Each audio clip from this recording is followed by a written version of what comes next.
have all these games with huge finals implications. Let's go to one with all but zero finals implications. Hawthorn and Collingwood. And while though doesn't really affect what we're looking at for the finals, it was still a pretty solid game here. As Hawthorn essentially removes themselves from wooden spoon contention with this win over the Magpies. They're pretty much. I don't think they're able to. They're more than likely not going to be able to get that anymore. They got to a really solid lead. I mean, almost touching 50 points there in the third term. Collingwood brings it back a little bit closer. Ends the game, I guess, with a better score than what it should have been, being within 19 instead of just about 50. But man, it was an interesting game if you're the Magpies. And so we saw the Hawks. They found most of the success here off of their set shots. They scored 9 of their 15 goals from them. And then also Hawthorn was leading the way in forward of 50 disposals with a 73% efficiency rating on that one. So obviously it showed the score. They were playing a lot better offense than the Magpies were, which is kind of what we're used to from seeing from Collingwood this season. Normally they play a little better. They play a lot better defense and offense, and they just didn't really do either all that well this season. So even with this game going the way it is, which team do you think is going to finish the season with a brighter future going into the 2022 season?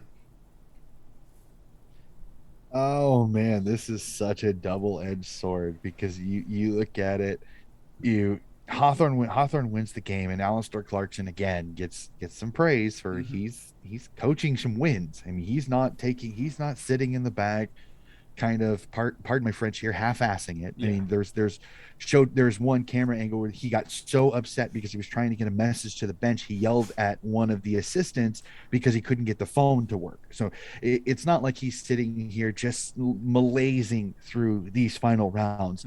But if man, this is such a difficult question because if you look at the list, if you look at the list, it's true. On paper, it's way different than like on field. Exactly. If you look at just the list, just the playing group, I would have to say I think Collingwood, because Collingwood has that father son with the Dacos kid coming in next year, so they've got a lot of talent there. You still got Brody Grundy, one of the top ruckman in the game. You still have You've got all Australian Mason Cox. Let's go, baby. Cocktail gang. You still, well, unfortunately, he's out of contract and has not been offered a new one, so we'll have to see. Mason Cox and JDWS. Oh yeah, let's get that train going. We'll have to see on that. When it comes to the Hawks, if you look at their list, they've got some aged players. You got Chad Wingard. You still got Burgoyne. Just Tom Mitchell stay. We'll definitely have to see. Right now, just looking at it right now, not taking the result into factor, I would say Collingwood is the more desirable job, honestly. But you just don't know what Tom Mitchell brings. You don't know what their offseason's going to do. I mean, Hawthorn's going to get a top 5 pick, so they're going to get a good kid.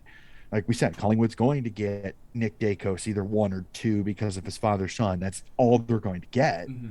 But it's still a darn good player. He's top 5 in this draft pick, if not top 2. So it's an incredibly good player. Like I said, I don't know how the coaching thing is going to go. There's a lot of things. How is the board going to look? Who's the president of Collingwood? Same thing with Hawthorn. Is Kennett going to stay? Because there's still people calling for Kennett to be fired. They think he's really bumbled this entire Alistair Clarkson thing. So there's weight to that argument too. These are two teams with very murky, very cloudy futures right now. Like I said, really quick take on it. I would say Collingwood right now. But I want to know what's going on with Mitchell and how that kind of goes there. But right now, Colin.